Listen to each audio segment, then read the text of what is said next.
Welcome to Starfleet Universe On Call. I am Paul Franz, owner of Franz Games. I have an SFU Online, FedCom Online, and Starfleet Warlord. Joyce Manhana joins me to Talkcast every Thursday starting at 9:30 p.m. Eastern Time. You can either call on the phones, just dial 605-562-0444. Just follow the directions. Call ID is 17702. Or you can participate on the web. Just go to the TalkShoe website at www.talkshoe.com and search for call ID 17702.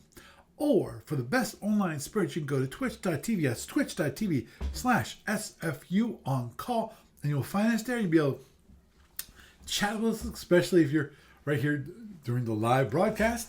And otherwise, you can see the last video, which is going to have my lovely face. And that's going to be unedited, so you can see any failings and foibles.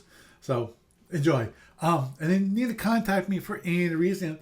My email address is sfuoncall@gmail.com. It's sfuoncall@gmail.com. Also, you want to follow me on Twitter, you can look at the podcasting account. That's SFU On Call. Also, you can follow me on my personal account, which is Paul Franz. PaulFranz. There's no T in that. And of course, Franz Games. FranzGames.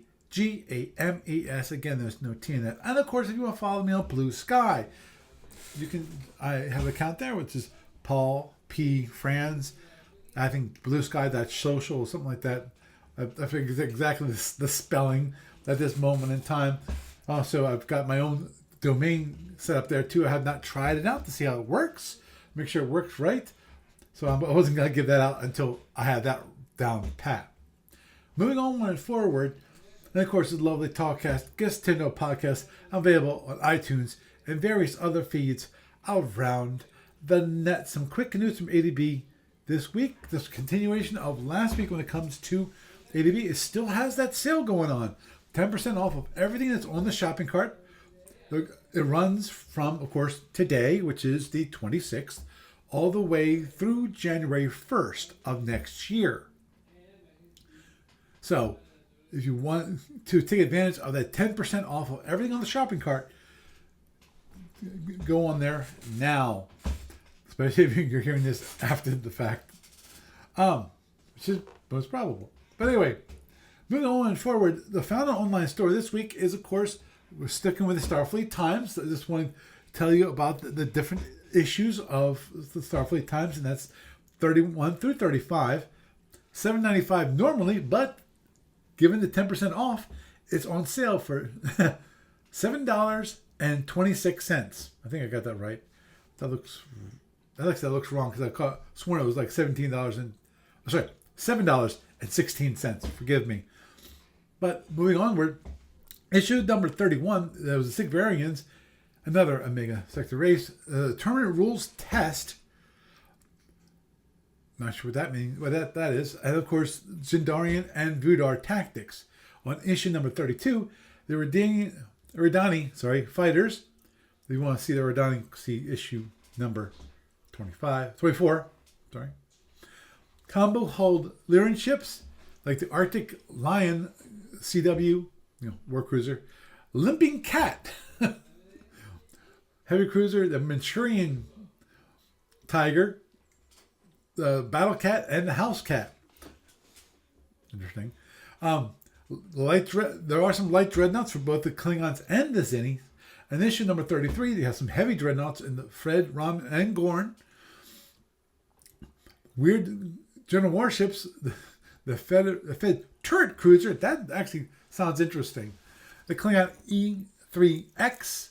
Wow, would you actually turn an E3 into an X cruiser? Don't think so.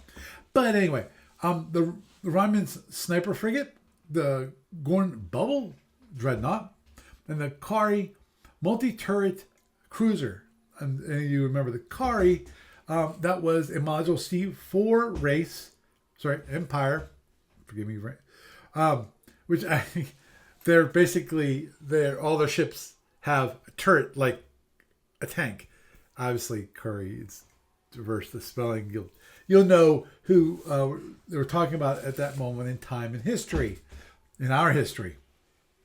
But anyway, going on to issue number 34, 3 playtest scenarios for the Gorn ISC and Ryan Andrew. Ooh, I gotta look at that one. The Fed ROM Q ship, and obscure old ROM variants, including the Battle Eagle, the BHB, the King Falcon Heavy Mauler, the Screech Owl, and the Snipe C.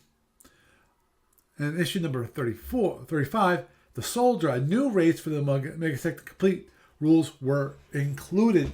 Obviously, that's something that if you already have the Omega rules, obviously don't really need that. But with all 5 of those, I'm sure there's one that can be very interesting, including, in my mind, the tournament rules test and also some of the combo hulled Lyrans, which would be sound like very interesting ships indeed, possibly even one of those playtest scenarios. Moving onward and forward to the SFU Online tournament, the Sapphire Star 18 tournament. Right now it is stuck because of Patrick has been out, and also Stephen McCann, which the matchup I was waiting for, needs to drop out because of medical reasons. He's just going to be busy with some medical stuff, and he won't have time to actually play. So we're looking for his replacement. Everyone's saying take Jack Taylor. We'll just have to wait and see. Moving on forward, on the online client, I fixed some issues yesterday when it comes to some issues that the players have identified. I'm hoping to resolve them. They are resolved. It's just that I'm hoping to ship an updated release ASAP. Also, things are slowed down a little bit when it comes to that issue. In that I lost 2 of my release machines, both one Windows machine, because I use a VM running on a Mac, and that Mac machine. It's not that I lost the machine. It's just that everything runs off a USB hub. My boot drive, everything is on the USB hub, and so is everything is set up for the software and all that. It's on that USB hub because that's my boot drive. Well, I'm sorry. When I'm talking about the USB hub, I'm talking about internal to the computer itself. This is not a little external box. This is internal to the computer itself. That it died. It's obvious me to it died because I plug in anything to that, it doesn't. I do have a USB-C, USB-A, but I will need to see how I can do this on the USB-A because I'm probably need a good connector. I'm going to try that first because that will get me up and running more quickly. Another possibility, and I clearly want to avoid that, which is getting a new Mac Mini. And then this has to be a 2018 version, so it's Intel based. So most times I need an older Mac. I don't want the latest and greatest. You want the older one. But anyhow, moving onward and forward. When it comes to the library, there is first thing, Starfleet Warlord. There's going to be a new game starting next year. I will be sending out the emails probably tomorrow because I have been delaying it, and I really should have sent it out 3 days ago. But Christmas came up to me. Christmas came up to me. I got busy with Christmas. Okay. And that happened. So I'll send out the email with that. Also, when it comes to the libraries, I've not added any updates to the library. There are updates that are sitting in my inbox that I need to process and put them out there. And forgive me for delaying on that. And with that, that is the news for this week. And it's me, yes, the one and all Paul Francis, welcoming you, the Starfleet Universe on call. And tonight, you got me, of course, and you got Doug. Say hi, Doug. Hi, Doug.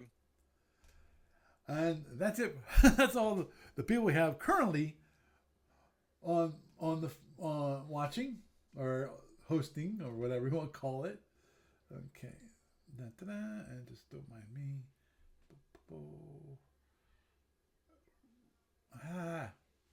Don't mind. No.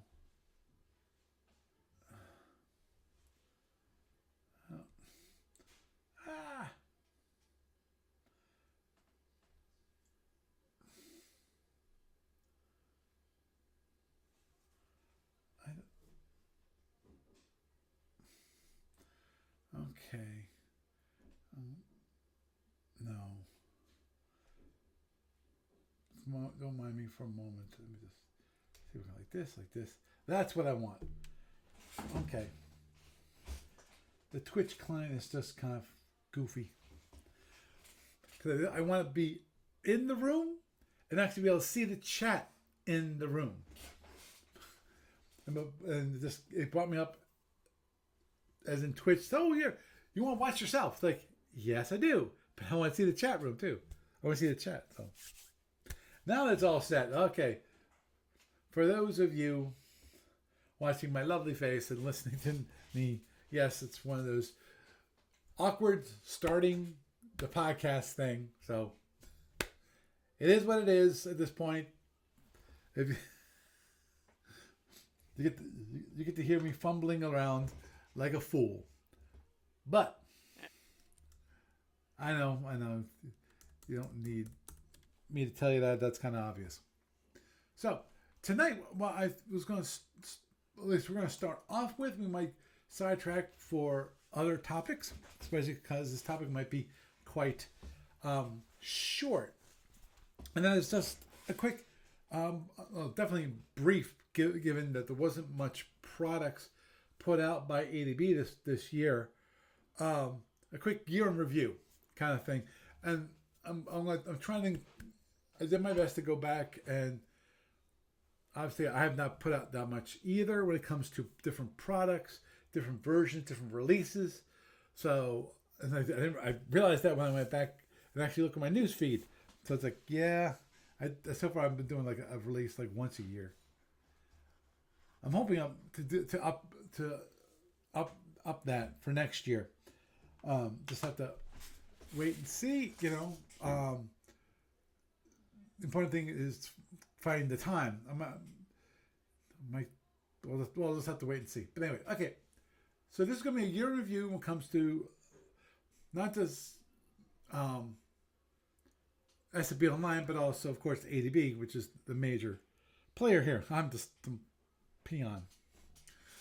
But anyway, so starting out, this actually was last year, but I'm going to add it to this year just because of, I don't think I mentioned it much. I might have mentioned it last year, but I want to mention it again this year just to make a point of it, which was I updated the Starfleet Warlord site. I converted it from what it was to more of a static site, and I apologize. One of the things I was hoping to do was to make it easier to update. Which it is easier to update. I'll agree there. I just haven't set up the process so that it makes it, that I set it up beforehand and just go, okay, click a button and boom, it updates. I haven't done that part, which makes it so that I have not been updating the website as much as I possibly can, especially when it comes to the updates of what games are being played and what turns are on and so forth. And I need to get back to some learner games that are currently running on. I got two new players, which is exciting to see. Moving onward to April, which is the next thing, which is, obviously that means there wasn't much happening in February or March. In April, actually, ADB released Federation Commander Booster Pack number 39, which was a collection of all leaderships, Romulans, Gorn, and ISCs. Now, fleets. Now, this to me is exciting in that I'm not to be honest. I'm not sure if these were new cards. My guess is this was a new booster pack made a collection of old cards that basically previously existed.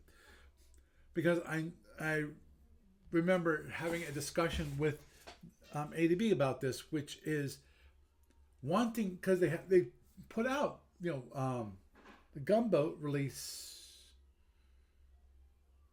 I know it was over a year ago. The gunboats for Federation Commander. But I remember at the time I discussed it with ADB, which is about getting new ship cards, because I'm kind of addicted to. I can put them down. I can not buy them anytime I want. There. But so the booster pack, to me, is exciting just because of it's another booster pack that people can buy, a new product that they can buy. And is it made up of possibly old cards? Yes, but it's a collection, a different collection of those. So it makes it easier to get those particular ships. So if you want to get all the leader ships for the Romulans, the Gorns, and IC fleets, all you have to do is buy one booster pack. Now, obviously, there's always the gotcha when it comes to Federation Commander and those cards, in that you need one card for each ship. And what ADB, it was good about what ADB did, which is, in theory, if you want to, you could actually photocopy those cards. In theory, would you want to? Not really. This is not, because the thing is with Federation Commander, Federation Commander is not SFB. SFB, you would go in and you would just scribble off this, and this. The idea of the cards is that you can see the cards, you can see the energy allocation and so forth, because that's the big thing, is how much energy is, and that's publicly available. With SFB, the energy available is not publicly available. That is, on the EA and so forth. So that's part of that. That's part of this. That one of those things that is secret, which obviously, the beauty of the cards is that it easily makes it so that you can track the energy right down the side of the card. So that's one of those beauties of Federation Commander, which makes things easier. Again, if we want to get back to one of the things that originally Federation Commander, like the Fleet Edition, was meant to do, which was it was meant to speed things up, which we all know failed, because the problem is that you decrease the amount of weapons and decrease the amount of defense. What you need to do is have it so that the amount of weapons was kept the same or a little bit higher, and cut back on the amount of defense. That's, if you want to get things to go quickly, that's the way you do it. I understand why you want to have it so fleet is like half of it, so it's still the balances remain the same. But the problem is then you just have less power, to actually to destroy the other ships, and therefore it just takes the same amount of time. So, whatever. Moving onward and forward, starting with May. And I had to say starting with May because there were multiple updates here, which is for the Call to Arms Starfleet 1.2. We're updated. There are multiple books of the Starfleet book 1.2 that were updated through the oncoming months from that. Just give me a sec here.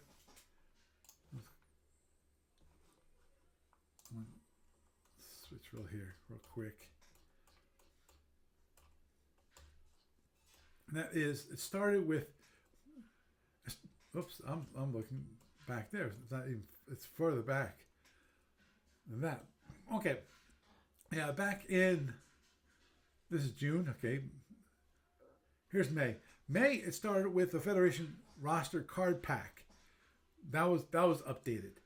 Then we had the Klingon roster card back, which was done in May. Then we had the Romulan ship roster card pack that was done in June.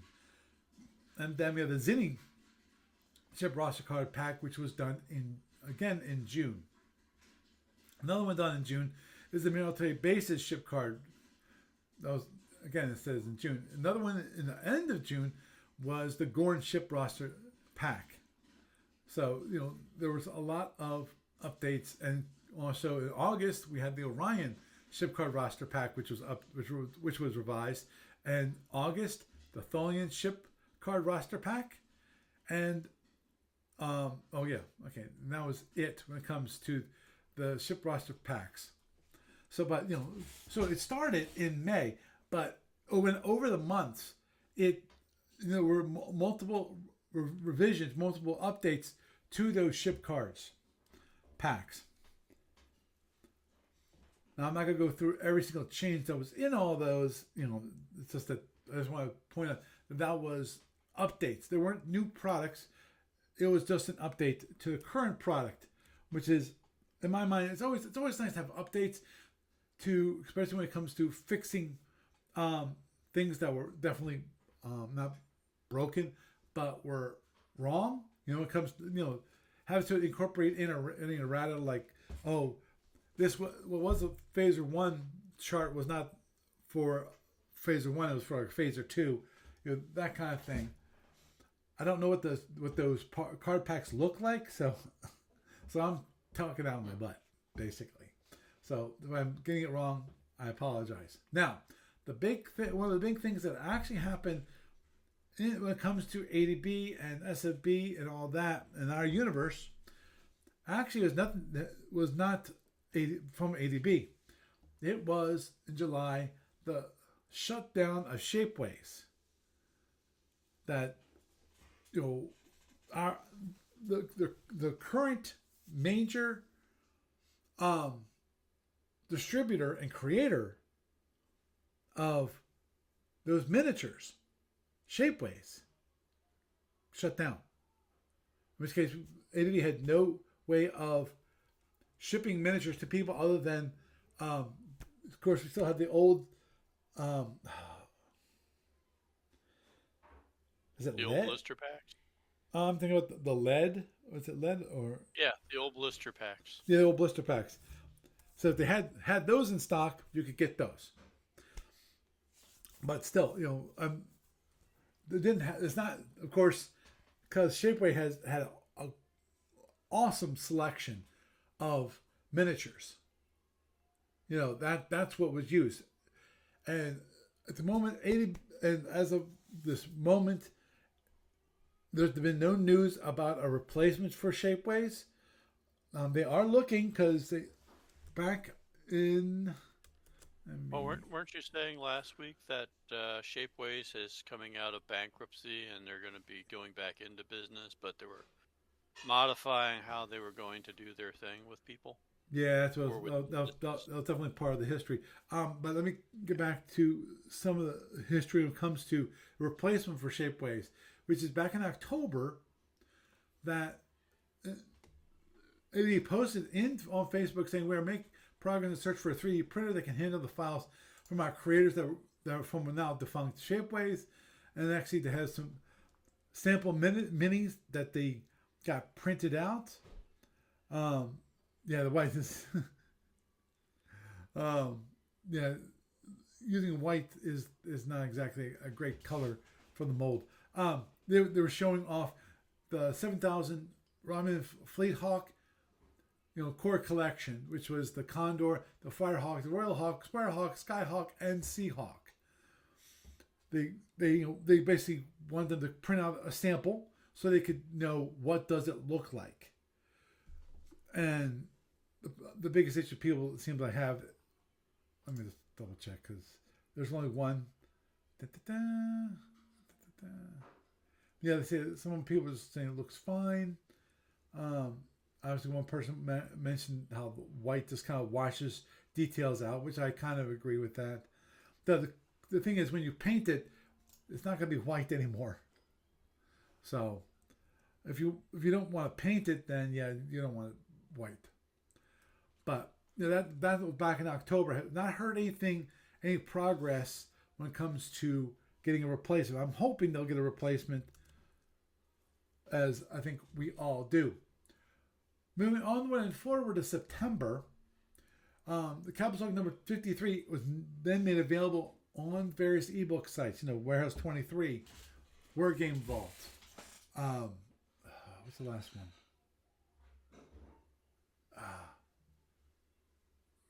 Word Game Vault and the Drive Through RPG. That was it. So I'm pretty sure that they're available. Those personally, just to let you know, if you want to get ebooks, electronic versions of the rules and modules and things like that, please go to Warehouse 23. To me, they're the best. Just because one, I trust Steve Jackson games. They've been good quality. Also, I think I remember like War Game Vault actually watermarks the PDFs. while Wireless 23 they don't watermark the PDFs, which is nice for those who like who actually buy the products and don't want to have watermarkings. Because Lord knows, I remember many years ago on SFB when I tried to add watermarking,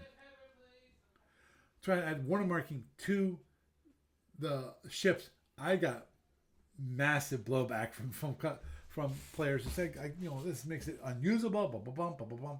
Because I basically had it at an angle copyrighted, so that if you try to screenshot it to capture the ship, you would know it's copyrighted and it's not exactly as nice. That's why ADB actually came up with the idea of third generation SSDs, so that basically even if people steal it, it's useless. They do screenshots, it's useless. So moving onward forward, one of the things that happened in September, another thing that happened in September was the Gamers of Winter, and part of that, to me, the reason why I marked this at all was because I actually ran a demo. There was no one there, but to me, the good thing about running a demo for Klingon Armada is that I had to learn how to play Klingon Armada. And it's Gamers of Summer, by the way. It was Gamers of Summer. Yeah, I forgot. I'm sorry. It's Labor Day weekend. Yeah. Yeah, it's summer. Gamers of Winter is in 2 months. I'm just wanted to throw that distinction out for you. Thank you for reminding me of that. I screwed up there. So it's Gamers of Summer that had that, which made me, and of course the aftermath of that was for the actual podcast, which allowed me to do a two-parter on Klingon Armada, so people could understand and kind of having a brief introduction into what Klingon Armada was about, how it played, how it was different from Starfleet Battles or Federation Commander, especially when it comes to damage allocation, which is completely different. How the damage of the weapons is, how you roll the damage, how the ranges and so forth, because of one thing, just a reminder for those who weren't listening at that time, one of the things when it comes to Armada and Daniel Cast's Star Armada system is that you have ranges. So your damage is still has ranges, which is short range, medium range, and long range, versus like the phasers in SFB or Federation Commander. You've got that kind of ranges, but you have a matrix of die rolls for each weapon, and then you can have it so like range 1, it's like 7 6 5 4 4 3 3, something like that when it comes to the amount of damage. While in the case of everything from Starmada is not adjusted like that. It's more of a hit weapon. Either it hits or misses. And then you have damage based on whether it hit or missed. So that's one of those things that is not in Starmada, which is the whole idea of a graduated, i.e. that the weapon does not miss, but the amount of damage it does is based on the die roll itself.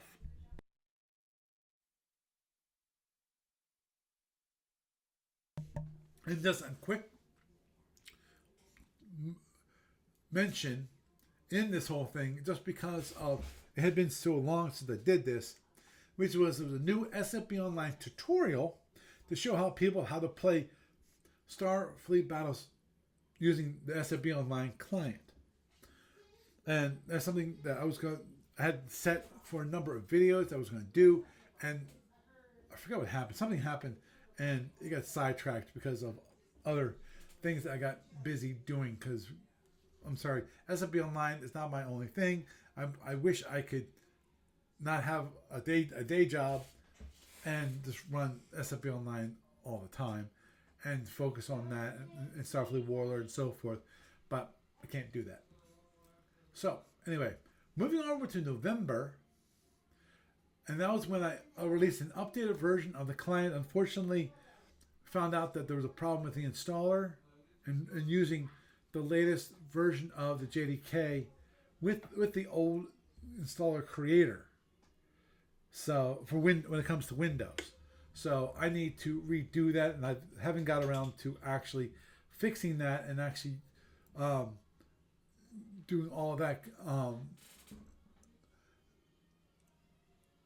I need to talk to my youngest and have it so because I got them a brand new computer and a nice new PC so they could play games on the PC.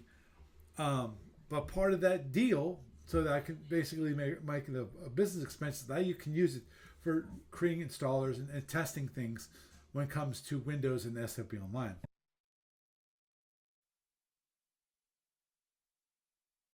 But all I gotta do is I gotta sit down. We have to install, in this case, Type VNC, so I can work on it remotely and have them turn on the computer in their bedroom, and then have it so that I can work on it from my computer here in my office. So I just got to get that done so I can do that, and so I can fix that because I need to fix that. I should be able to do that this upcoming week or so forth because I've taken off. Well, my company shut down for like a week, and I've taken an extra like 3 days, so it's like almost 2 weeks of vacation. So I should have some time in that time frame in the next week to work on that. And hopefully I can, as I reported in the news portion, is that I also ran into an issue where the Mac that I have, kind of part of it died. And so that I can no longer use it the way I previously configured. So there's 2 ways of doing it. One is moving to another port, which means I have to get adapters because the one drive is a USB-C and the other connectors are USB-A. So I have to wait and see and basically the internal USB hub inside of the computer is kind of dead. That's what it looks like. But anyway, moving on forward. Now, one thing that happened, which Doug was bringing up, is of course Shapeways came back from the dead. But from my understanding, and no one's corrected me, and of course, who would correct little me? I would. Well, I know you would if you knew there was something to correct me on. I'm sorry, was that a rhetorical question? Sorry, go on. No, it wasn't a rhetorical question because if Shapeways said no, you're wrong, and that means they actually noticed me, which is I'm like a little drop of sand in the bucket of YouTube. I'm sure there's tons of people pissed with them. Oh, I'm sure. Deeply disappointed. Yeah, well, the big question about Shapeways now back from the dead. The big issue, which is, from my understanding, from the sounds of the press releases, sounds of everything, and we've already gone through this in a past episodes of SFU on Call, which is, no, I don't remember what episode that was. I'm sure you'll find out. Just look for Shapeways, and I'm sure you'll find it. And that is that my understanding from what it sounds like, well, it sounded like from the press releases and everything, is that they want to deal with businesses. So business, they don't want. I don't think they're going to have like the old Shapeways, where they actually would sell directly to the customer. Yeah, they store for businesses, but they sold the product directly to the customers.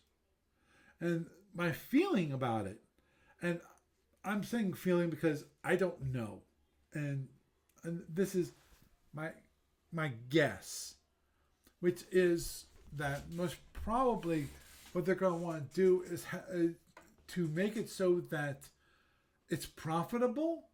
Because my guess is that Shapeways previously they worked on an individual basis when it comes to printing. Instead of trying to print mass quantities, they printed limited run quantities. So, given that, that makes it more expensive when it comes to handling. They have to have more people working on individual printers to do what they want to do.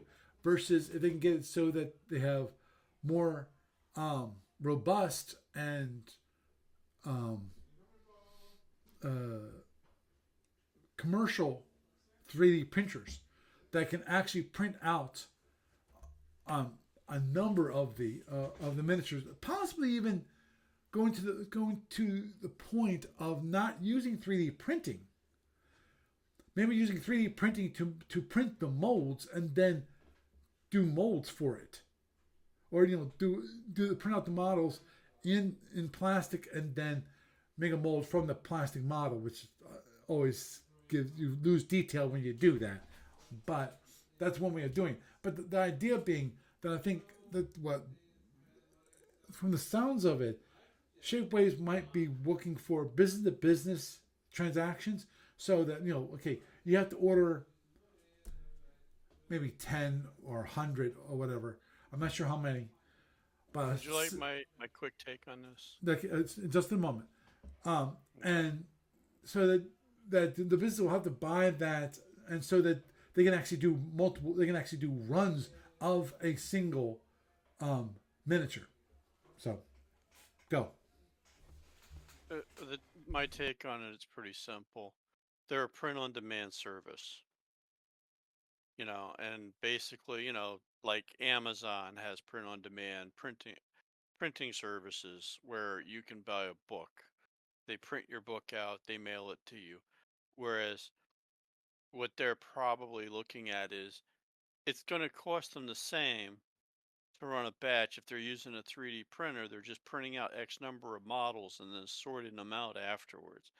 But they're looking at it from an efficiency standpoint of why run the machine once to make one, two, three, four models for three or four individual people ordering from them, then they have to separate those, package them, mail them all individually off to those four different people for single orders when they could have the parent company that owns the IP order 20 of those things in one batch shot, cheaper for them to make, and they're only shipping that to one person, and then the parent company is responsible for the sorting and selling off to other people.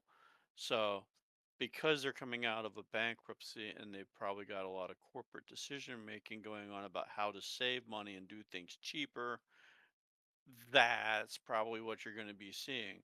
Whereas from a business perspective, I really like the Shapeways idea of being able to go there as an individual person and buying miniature X, Y, or Z. But on the other hand, they had some mismanagement that drove them into bankruptcy. They screwed up on their math or whatever it was, and now they're paying a price. And everybody else is paying a price for that. And that price is it sounds like they're not going to be doing the individual orders for people, that you're going Mm-hmm. to have to go back to ADB to say, hey, ADB, I want miniatures X, Y, and Z, and ADB has to have them in stock now.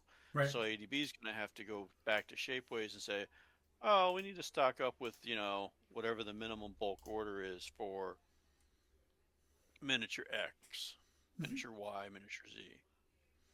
And it's going to end up being like when they were dealing with lead miniatures before, way back in the day, where, they had a company that they were familiar with. Bruce Grawl. They got they got their bulk order in. They stuck them in the warehouse. You ordered it from them. They stuck it in the thing and mailed it to you. Right. Right. It's just Or they made like the blister packs. You know.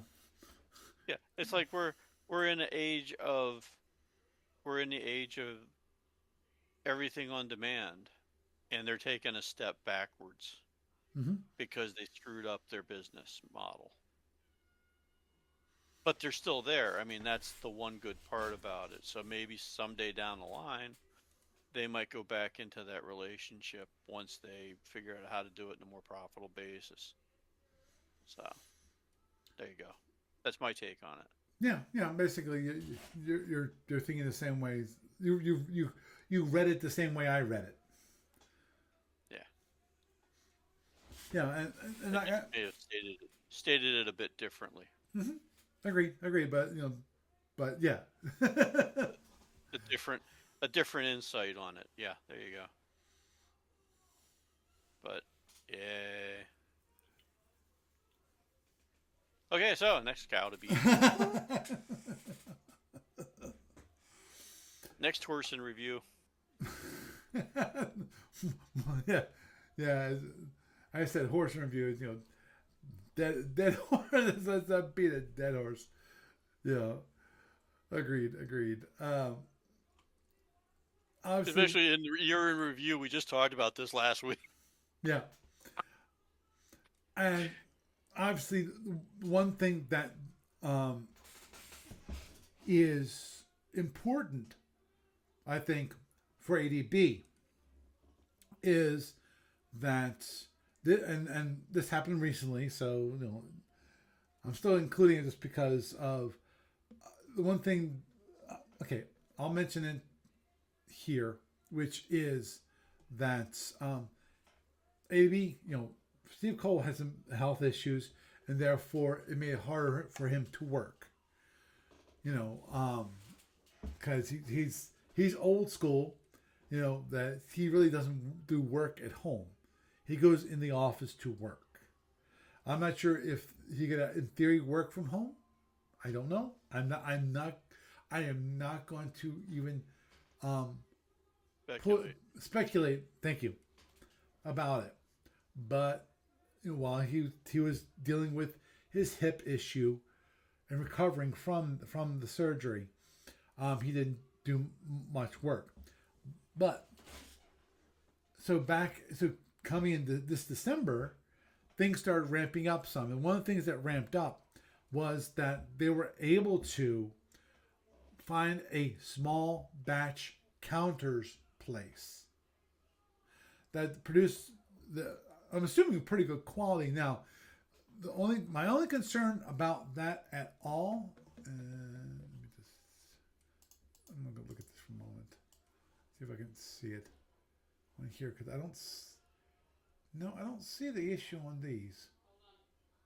And that is there was reported an issue with some of the counter sheets that got shipped out had some manufacturing errors on where there's like a white blob on one of the Federation counters on the counter sheet. And people immediately replied, and Facebook said, "Tell ADB this is not the quality that that normally happens with ADB. They probably messed up. They didn't notice and when they shipped it. So they'll be happy to send you a perfect counter sheet. You just send the old one back, that kind of thing. So I'm hoping that was just a one-off incident when it comes to that. But the good thing about having the small batch counter manufacturer for counter sheets, it's kind of like print on demand, but like anything else, it's like what we were talking about with Shapeways, which is you're still small batches, but they're still batches. As in, ADB has to put an investment into buying a batch of counter sheets. They can't just print out one counter sheet. They need to print out, I don't know, 10 or 100 of the same counter sheet. And that's what they have to buy. And after they have them printed out and created, and therefore they have an investment in that, then they have to go sell them and to make their profit back, which is one of those things that I think ADB really did well when they came back after they divested themselves from Task Force games. They separated themselves from Task Force games, where they took control of the actual publishing of their own games instead of having it so that Task Force games put in their games, which is they realized that they needed a new approach, because previously you would actually have a printer print out 1,000 copies of the game.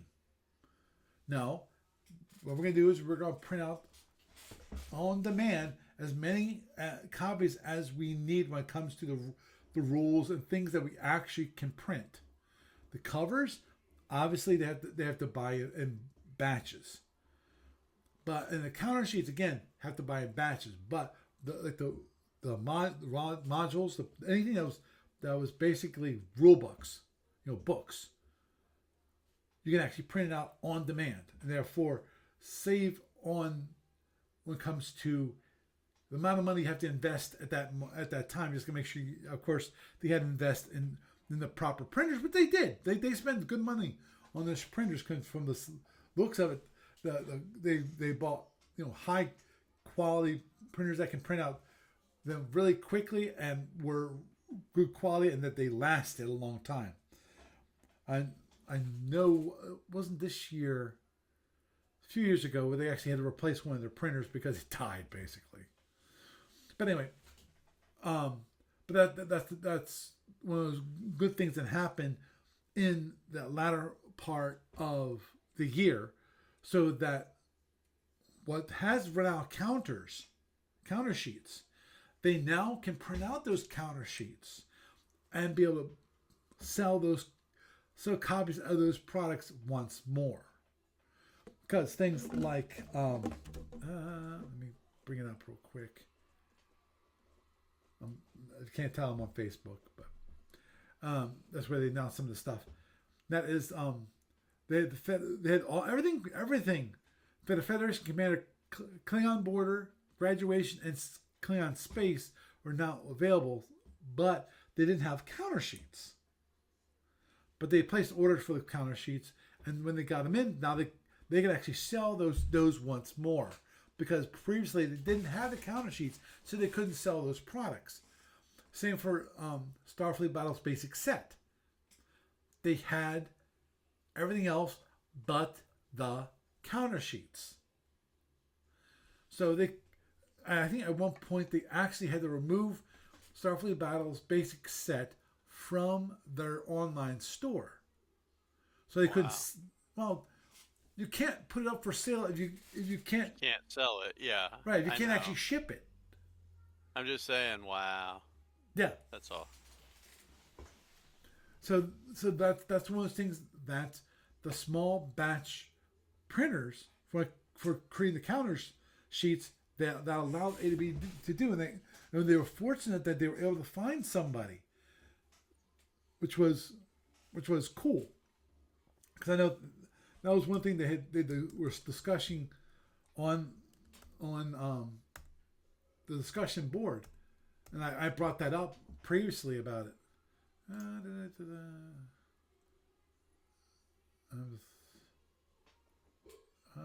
Don't mind me.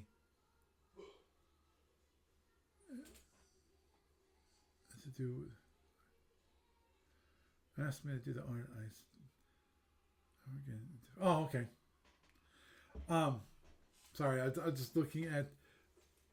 This will be something for the new year, which is rumors of war when it comes to the Armada, the Starmada variant of Starfleet Battles. I using their rules. Now, I'm sorry. I get thinking about that, and it worries me. Which is Andromedans in the Star Armada context, because it's bad enough in the SFB context because it's a little different the way things work. But when it comes to Daniels, there is no concept of energy that's used. So that's makes things more difficult.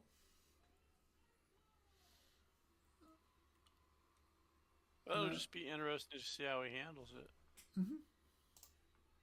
It'll probably just be a straight up damage and blocking of transporters and stuff like that, Yeah, yeah, with the potential for catastrophic failure. true. And then all that damage hitting anyways.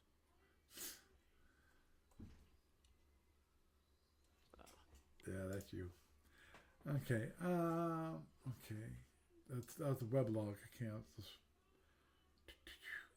Uh, hey, Steve Cole. Yeah, that was where he posted a lot of stuff. Just looking for that. Okay. No, I think he moved a lot of stuff. Maybe that's what happened. Probably did. Okay. Anyway, I'm not gonna spend time just looking for it. Which is where Steve Cole talks about. Oops. Look at that real quick. That where it talks about the counter printers. You know. Okay. Okay. It's just Mr. Clark asking about the tournament, which I mentioned basically it's currently paused because we're waiting for Steve Petrick to get back, and Steve McCann is dropping out on that. Just a quick note because of health issues. In that, nothing serious. It's just that it's going to take a lot of time, in which case he doesn't have time to play, play his game. So, but anyway, that's about it when it comes to the news for things that happened over the past year that I can remember. Is there anything of interest, Doug, that you remember that I missed? well, there were several tournaments you were in that had interesting outcomes that basically resembled a windshield and a bug. Uh, in a very literal sense, because you were driving exactly that kind of jet. Yeah, yeah. Well, Sapphire Star 18. I got totally crunched on that. Obviously, there was two other Sapphire Star tournaments that ran this year. We got Sapphire number 16. Actually, let me look that up real quick. Which is, did I play in that one? Yes, I did.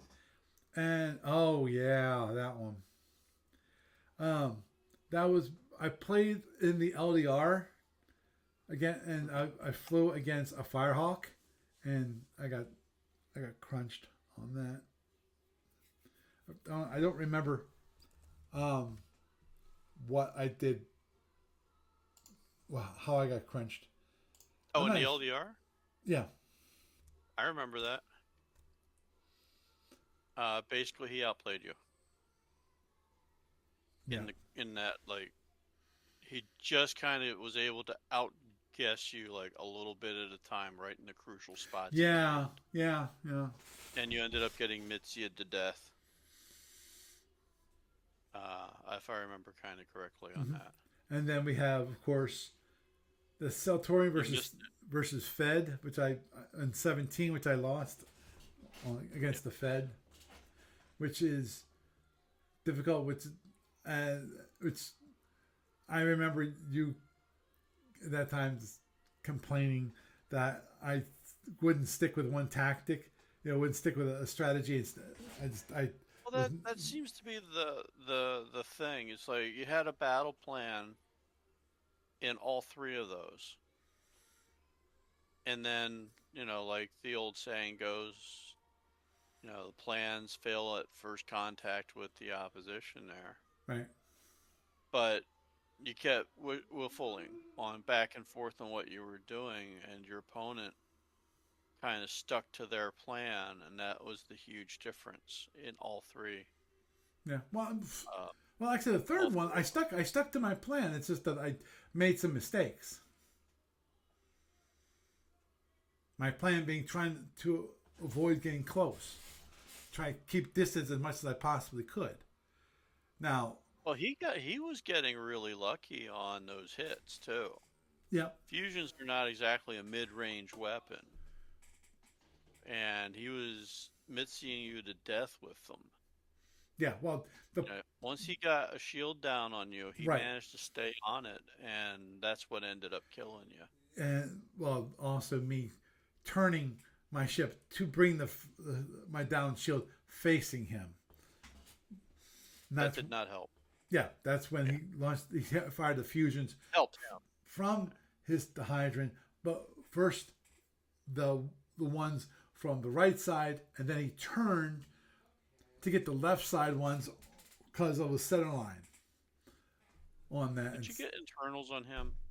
nope, I didn't. I didn't get past the shields. I didn't think so. I got damage on the shield number 1 and shield number 6. Yeah. The idea was to plink him to death, slowly get get through his shields, because if you stay at range, you're going. That's the only way you can get through the shield is plinking the shields. It's going to take 2 or 3 turns to get through the shields. Yeah, but you still have to get the same shield, and he managed to spread your fire out too. Yep, that's very true. If I remember correctly. Mm-hmm. Mm-hmm. So, yeah, it's a concentration of force issue. And he got a shield down on you, and you showed him that shield a second time, and he got to shoot it and shoot it and shoot it, and Yep. he Agreed. exceeded your damage repair capacity. Right, and So, it did not help that he had those fighters, which he was able to launch, and those were able to plunk down right on that down shield. well, the he also managed to pull them in right before you were going to shoot them too. Right. Agreed. I mean, He had them out for a while, and just when you were finally tempted to shoot them, he pulled them right in. That's funny. yeah, Yeah. I know. It's like his timing was good. He saved his fighters, because if they would have been out, that impulse, one of those fighters was going to, at the very least, yeah, it was going to die. Crippled. It was going to get crippled and then die, because of, if it got to that point, his ship moves, that fighter dies. Mm-hmm. So Yeah, and all you had to do is cripple the fighters for them to die on the next movement impulse. right, exactly. So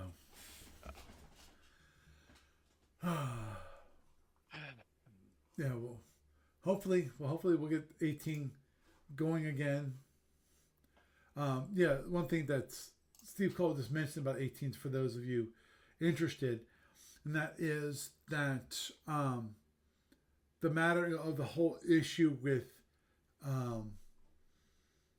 the dropping out of Steve McCann, and also there was Ronald was looking for a judgment on something that happened during the game, and he didn't want to continue on without first having the judge make a ruling on what happened.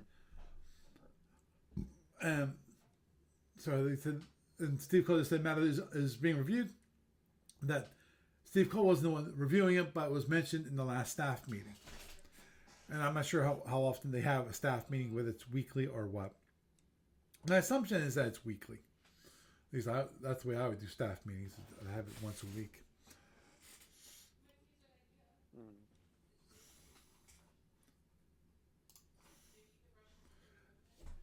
And obviously, just a note on upcoming events for the new year.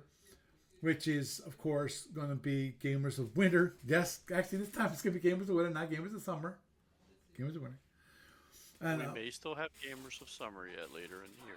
yep, understood. But Oh, we do need to find a new venue though because they're not booking anything after March. mm-hmm. And it's like, I love this place. Oh, we're closing. What? Well, Yeah, yeah, it's like well, this is like an annoying pattern. It's like, but it's yeah, been like this for 16 years. right. It's like the closest we've ever come to like somebody just saying they don't like us was the Moose Club, and I think that was mainly just that manager. Yeah, wasn't that the one that they were ticked off that we We didn't? had the winter problem with the heating, Mm-hmm. and we were playing in our jackets. Yes, And also, that was the Moose Club up in Marysville. didn't they also? This is a really nice building, but on the third year, I think it was, we were there. There was the manager said that one of our people flipped a switch just behind their stage, probably looking for lights, Mm-hmm. and that switch was an exhaust in the ceiling, and it sucked the air out of the building basically, and caused their heater to run out of oil that weekend, and that's why we were freezing. Mm. I kind of call bullshit on that because he never showed us the video. He said he had it on video that one of our people Oh, did it. okay. It sounds to me like it's something that would be hard to see, but especially from the way he described it, plausible, not enough to really argue about. But to me, it seemed like something that should have been caught by the venue. And honestly, if if it's sucking the heat out of the building and the heater's running 24 fucking 7, I'm sorry, you can bleep that part. If it's the building, if the heat's running 24/7 for the weekend, I don't see that it should have run out in that short of a time, or that their staff couldn't have noticed something wrong and tried to figure out what was the problem. Yeah. Why was the it's so cold? Why are we out of heat on like Friday of a 3-day weekend? Or not Friday, but Saturday. We ran out of heat on Saturday. Right. And we were there for Saturday, Sunday, Monday, like, typical weekend for us. Mm-hmm. And starting on Saturday, we were like all wearing our jackets and coats. That was the weirdest one. Oh, agreed. So, but other than that, it's literally been like venues saying, "Oh, we're revamping our space. You're welcome to come back afterwards." And the afterwards, once they've renovated the space, like Grantville, Right. the hotel in Grantville, they basically doubled their prices. So, Oh, and that's understandable, but same time we can't afford it to be doubled. yeah, it's nice of you to actually fix your building after 20 years of it falling apart. But on the other hand, doubling your prices to make up for that expense doesn't exactly get you business back. Right. Right. So, I'm assuming yeah, at some point, that they also looked at what other people were charging in the area, and they figured they could double their rates and still still the be thing is, we compete. still managed to find a place. We still managed to find a place with a decent rate after that. Mm-hmm. That was just pure greed on their part. So, you know, there's a whole issue there. Yeah, Yeah, they just they just reach too much. yeah. Well, They just ask for too true. much. It's possible that the question is what happened after that because of I know obviously we're small. We're really small compared to most organizations. Um, Uh-huh. so the question is about when it comes to other organizations, did they also see the I'll price tell you increase straight and up. went I'll said, tell you what the problem is. mhm. The problem is a lot of these places are used to renting out weddings. Yeah, they're used to renting out for weddings and parties and whatnot like that, where their daily price for the rental is usually what we're paying for the entire weekend, including Monday. That's a huge part of it, Mhm. you know. And the other part is, you know, there's a lot of corporate things that will pay for that. Somebody has their special class thing for their corporate business where they're going to have 100 people in there from their corporation. To them, it's a corporate expense. A couple $1,000s a day means nothing, to like IBM or, insert other large, huge corporate business interest. So there's that. Mhm. That's the killer part of it. What it would take for us to have something like this to make me satisfied is you know a few patrons that just decide to say screw it and pull their money together and say here's your budget, Doug. And I get a place like the one across from where we're at that wants something ridiculous like 4 times what we're paying, Jeez. but for a larger space for sure, but it's much more expensive. Mhm. You know, when you start talking about larger events than us, even in the area, they're still paying out the nose.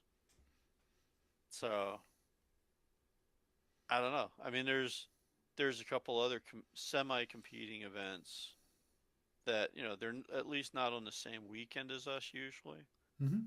and they pay a lot. The issue is I just never had a huge chunk of money to put into advertising, to make it you, you don't make something like um oh trying to think of the name of it. The one you don't make something like the one in Philly with several thousand people coming to it overnight. I mean I mean, like ours took PAX. a long time to grow from a few dozen people to over 100 at one point, and then having the scamdemic time frame that hurt. That hurt a lot. We literally lost half our people to that. There are people that had came out to our event for a decade that haven't come back since the COVID thing ended. And that's literally about 40%, maybe 40% of our people Mhm. never came back after that. Yeah. So,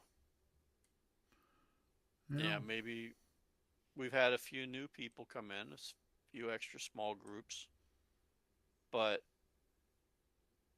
we'll see how it goes as far as the growth thing goes. And it's like, what are we gonna do for a new space? I don't know. Do we go and find a another fire hall? I mean, it's like I'd be okay with it. Mhm.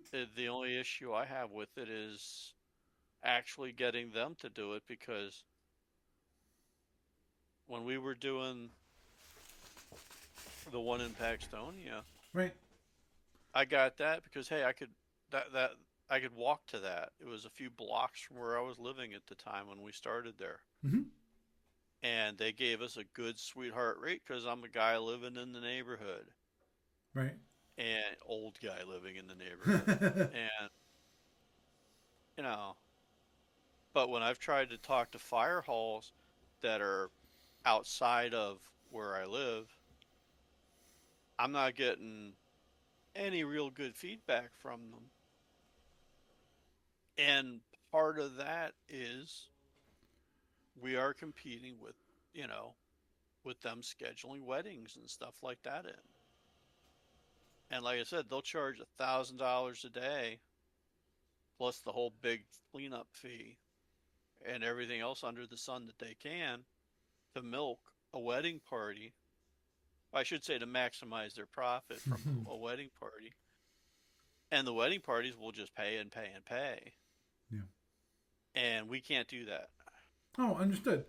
And that's the funny part about wedding parties, and that is that some people are going, no, we're not having a wedding party. We're just having a gathering of folks, and we're just having a party, but it's not a wedding. Yeah, they're still going to get stuck with rates. So. Oh yeah, but the thing is, they do when they do that, they can get rates that are like a third of what a wedding is. Oh, absolutely. Yeah, and that's why it doesn't cost us the $1,000 a day because I'm not negotiating as a wedding party. I tell them exactly what we're doing, how we do it, why we do it, you know, and they're quite okay with it. So I haven't had really any problems in that particular vein. Although there was the one community center, what was that, Middle Paxton or something like that, that canceled on us 30 days out because they just decided they didn't want the event. And that's how we ended up in Grantville, where we ended up being quite happy for several years. Yeah, yeah, I agreed. But it was still a scramble. Yeah. Oh yeah, well, especially 30 days out, that's Oh definitely yeah, a scramble. that came close to killing us. That was in our third or fourth year. We hadn't really had a wait, let me think about this. I would have to look at it. That might have been. I'm not sure if that was between the Moose Lodge and Grantville or if that was what put us into the Moose Lodge. I don't remember. That was so long ago, but it was very early on in the thing. Ugh.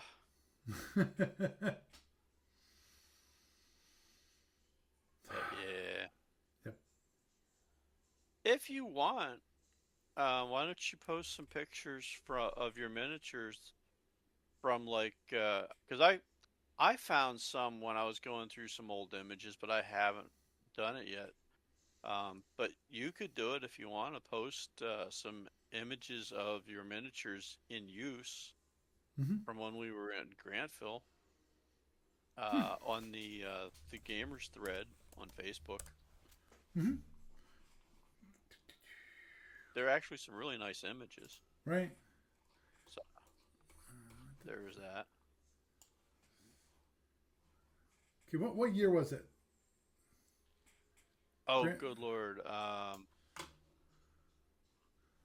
2010 time frame? Okay, I just want. That was a long time ago. Wow. I Wow. literally came We across it got going through we got buried one in of my snow backup that year. drives. I'm looking through my old photos, and I see that was the year we got buried. I was living in Sinking Spring, and we got buried. Oh, in snow? Uh-huh. Yeah, we had a few good winters out there. That was like, I think that was the one place where I actually had a room comped Mm-hmm. because of the snow one year, because they were calling for the blizzard. Yeah. if you're on Twitch, for those of you or looking at the video, you'll see my wife's car and my car buried in like easily a few feet of snow. Nice.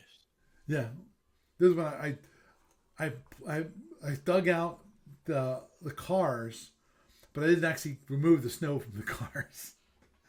So I was just trying to keep up with the snow, you know, because I didn't actually own a snow blower at the time.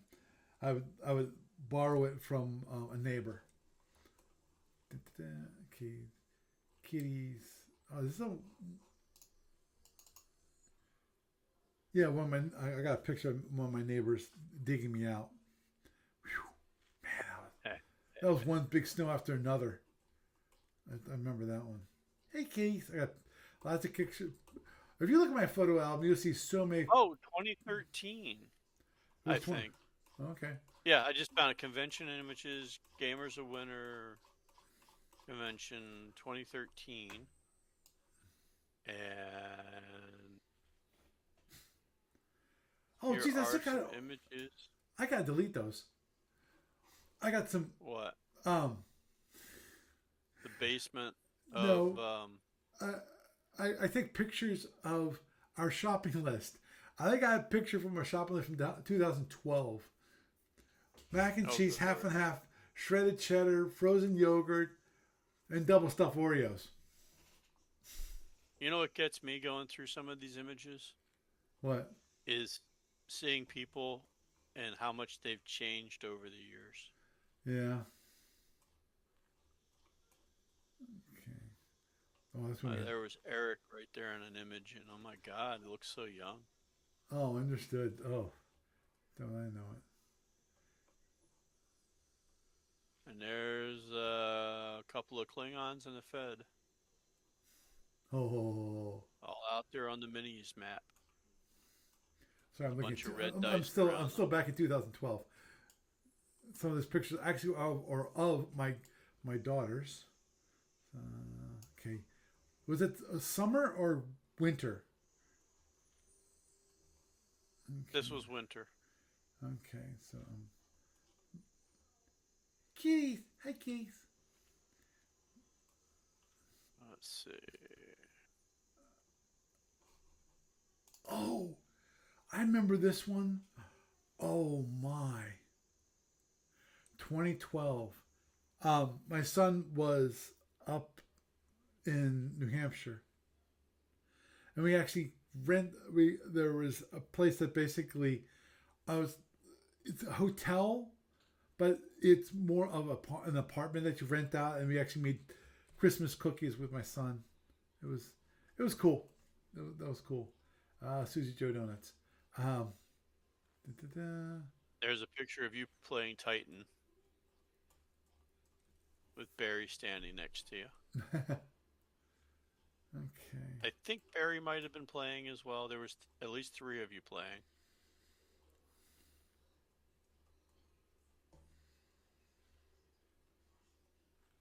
One of the handful of times you guys played Titan. Oh boy. Because that's a game that can take like forever, to say the least. 2013. The year my mother died. Okay. Your mom died in 2013 as well? Yep. Yeah, my mom passed away in August. Yeah, I have a picture of. I'm actually I have a couple of pictures of the headstone, and I took a picture of it because of this was back. I forget what day this was. Let me look, see if I can find the info real quick. Cookies of This was back in November. She died in June, but by November they still hadn't marked her headstone with her death year. Oh. And that's why it's like that's why I have a picture of it. I remember doing that. Okay, I don't see anything. What the heck is that? Uh, Oh, Let me crab cakes. pull up Facebook. Yeah, I got some pictures of my daughters on different dances, which was cool. Yeah. Woo! Effingham down to -9. Yikes. Oh, I, what's this from? Kitty. Get the, oh, what was this? I think this might have been from it. Uh, but this wasn't me. Oh, crap, done. Let's get rid of that. Yeah. Was this when we were at the basement of the hotel? Mm-hmm. Yeah, because I still Yeah. have. Let me bring this up. In the summertime, we were upstairs. In the wintertime, we were downstairs. And then I think there was one time where we had to do both. Remember this guy? Well, no. No, actually, both rooms upstairs. Because this for 2013, the guy who's staying in the corner. I forget why. And then Nathan Maker. yeah, we had some. We were playing some miniatures game, which was hexless, Mm-hmm. and someone brought their miniatures. Yep. It was beautiful. Oh, oh boy. Okay. 7003A. That's the one. 7003A. It's an image of some miniatures.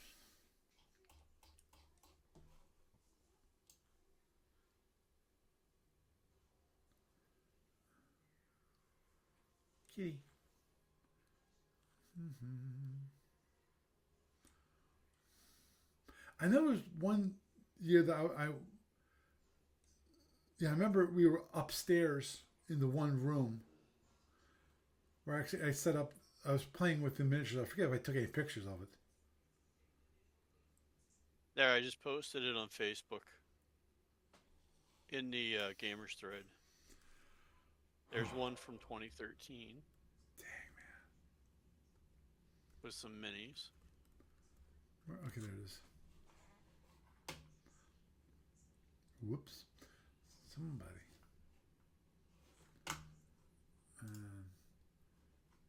Gamers thread. South Central PA Gamers Convention. Yeah, yeah. This is the ones I have pictures from. Yeah. They weren't mine. They were somebody else's miniatures. Mm-hmm. Yeah. Nicely done too. Oh yeah. Oh, they were beautiful. I forget what game that was. I don't think it was Call to Arms. No, I think it might have been the Luzaki game. Do you remember that? No. There was a. Do you remember Zaki? Yeah. Okay. He had a set of rules for miniatures using the Starfleet universe. Huh. He had a license for that as well as SFB, but he didn't do the board game version thing. He Right. just did a thing where he put out his miniatures way back in the day and a set of rules for playing with them. So 6951. Let's put that one up there too. Yeah. Yeah. I've got a few of those. I've got like 4 different pictures of those miniatures.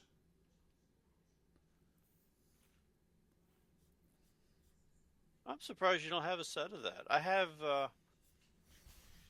had those rules years ago, and I'm not sure if they survived the various moves over the years. Yeah, I definitely don't have a copy of those rules. But I remember having them way, way back in the day. Mm-hmm. Understood.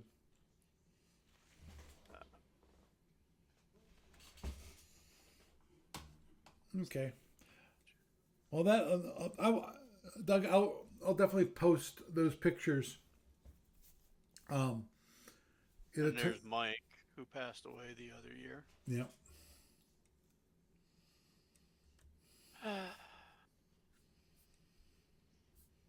I feel old and nostalgic. Understood. Well, when we get older, we get nostalgic, especially for those back in the day. Yeah. Yeah. I remember taking my bicycle and driving down the sidewalk of Bel Air Road.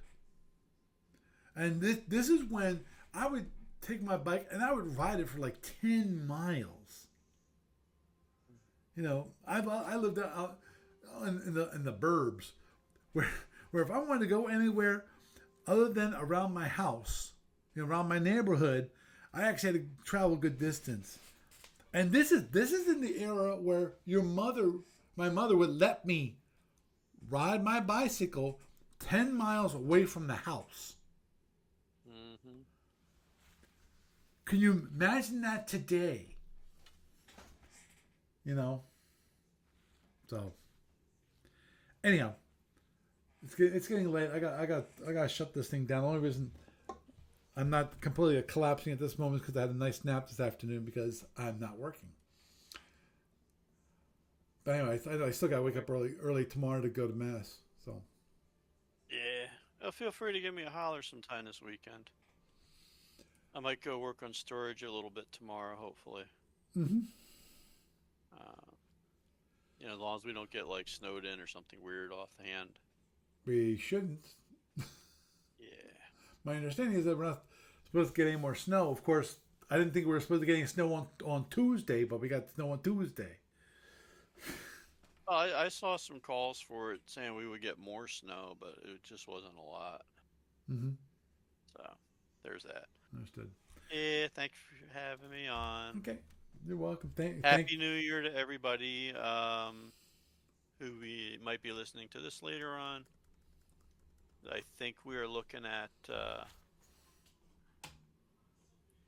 Yep, it'll be a new year for your next podcast. Yes, it will be. It'll be next podcast. So it's going to be January 2nd. Yes.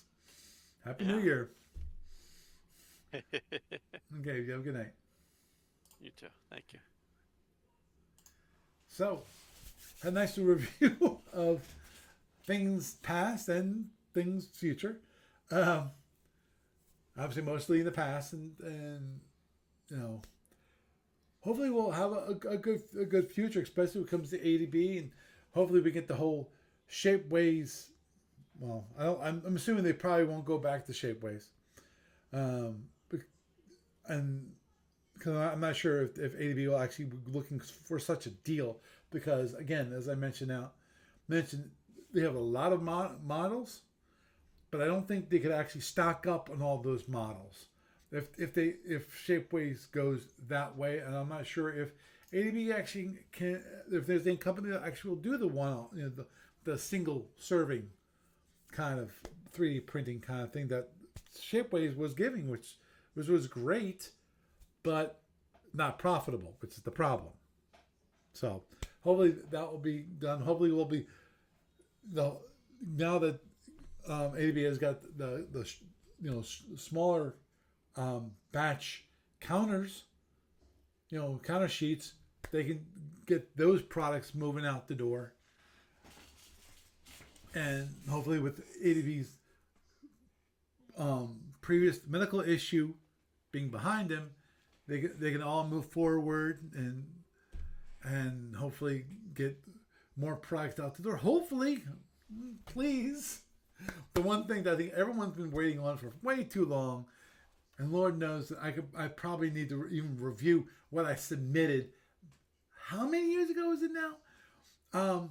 For Campus Log Double Nickel, i.e. number 55, which was supposed to be out the door many years ago at this point. But hopefully they can get it out this upcoming year. I'm not sure how they plan on getting it done, but I'm hoping that they will get it done, because I thought they had most of it done already. But, it is what it is. So anyway, With that, I am Paul Franz, and I bid you a good night.